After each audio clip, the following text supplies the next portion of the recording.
देखो, कुछ लोग ऐसे हैं जो बोल रहे हैं कर्ण पिशाचिनी को एक दिन में सिद्ध करा देंगे।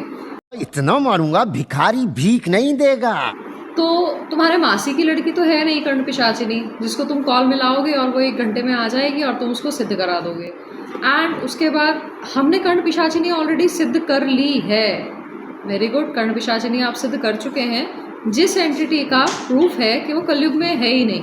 भाई अगर आप माँ मातंगी के बारे में बात करेंगे समझ में आ जाएगा कि आप सिद्धि तो उनकी भी नहीं कर सकते हैं। देखो कलयुग चल रहा है, आप सिद्धि नहीं कर सकते हैं, भूल जाइए आप सिद्धि कर लेंगे, बट कुछ अचीव कर लेंगे। उसके बाद कुछ और लोग आते हैं, हमने अप्सरा सिद्ध कर ली। और कैसे सिद्ध कर ली? हमने अप्सरा कोविड में सिद्ध कर ली, 2 दिन में कर ली, 21 दिन में कर ली। अरे अप्सरा है भाई, कोई फेयर एंड लवली क्रीम थोड़ी ना है जो 5 रुपए की खरीद के ले आए, चेहरे पे लगाई और अप्सरा सिद्ध हो गई। इतना ज़्यादा भ्रम फैल रहा है और बहुत सारे लोग एक साथ बोल रहे हैं कर्ण पिशाचिनी सिद्ध कर लेंगे, हम आपको सिखाएंगे कर्ण पिशाचिनी कैसे सिद्ध होती है, अप्सरा सिद्ध कर लीजिए, सब प्रॉब्लम सॉल्व है। मैं सीधा बोल रही हूँ, कर्ण पिशाचिनी सिद्ध हो ही नहीं सकती, मतलब ही नहीं है कर्ण पिशाचिनी सिद्ध हो जाए। कुछ लोगों ने तो पर्चे वाले बाबा जी को भी बोल दिया था, अरे इन्होंने कर्ण पिशाचिनी सिद्ध कर रखी है। देखिए वो हनुमान जी के भक्त हैं, बागेश्वर धाम सरकार जो है उनकी कोई भी ऐसा नहीं है।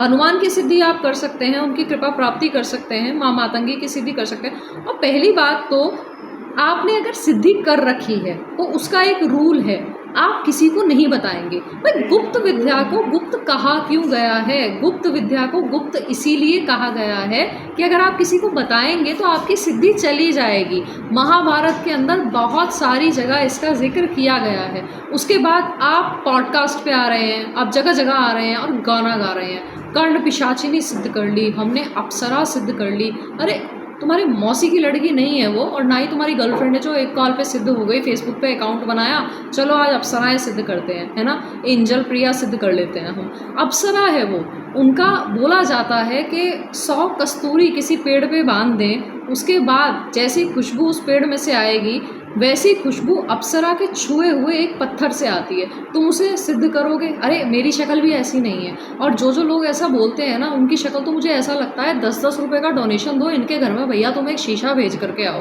पता नहीं किस वहम में जी रहे हैं। आप समझिए, पिशाचिनी के पीछे तो मत भागिए, डाकिनी के पीछे भी मत भागिए, पहले डेफिनेशंस देखिए, पिशाचिनी क्या होती है, डाकिनी क्या होती है, अप्सरा तो क्या ही होती है। अप्सरा तो आप भूल ही जाइए, वो तो बहुत ऊपर की सीढ़ी है।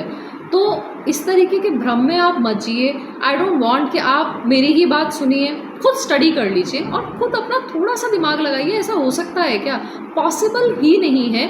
जो चीज़, जो एंटिटी 5000 साल में बन रही है, 10,000 साल में बन रही है, वो एंटिटी को आप अरे एक दिन में सिद्ध करके दिखाएंगे? वाह, हलवा है ना, सूजी डाला, पानी डाला, बन गया, रेसिपी तैयार है, खा लीजिए। उसे भी खाएंगे तो मुंह जल जाएगा। और ये लोग तो मुंह से ऐसी बातें निकालने से पहले सोच ही नहीं रहे हैं, सबसे ज़्यादा बर्बाद कर रहे हैं हमारे यूथ को। तो आप ऐसा मत करिए, चैनल को सब्सक्राइब कर लीजिएगा और कमेंट सेक्शन में मुझे आप ऑनेस्ट राय बता दीजिएगा। अगर आपको मेरी बात ठीक लगी है तब भी बताइएगा, नहीं ठीक लगी है तब भी बता दीजिएगा।